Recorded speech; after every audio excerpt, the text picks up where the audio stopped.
pork chop with gravy. So only 2 seasoning for the pork chop. So the roasted and garlic herbs and the Lawry's. So let's start to cook.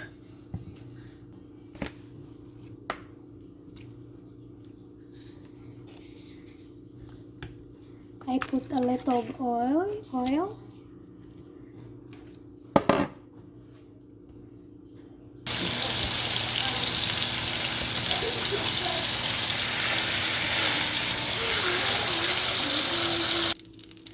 So just get the oil, put the onion, cook the onion, and then transfer the onion. Next, I use this brown gravy mix. So everything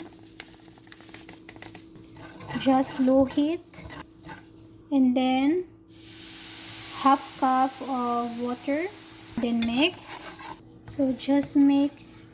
So I just add 1 cup more of water, so I use 2 cup of water, and then add the onion.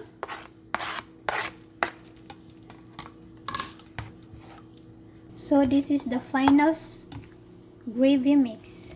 Thank you for watching, guys. Bye and enjoy.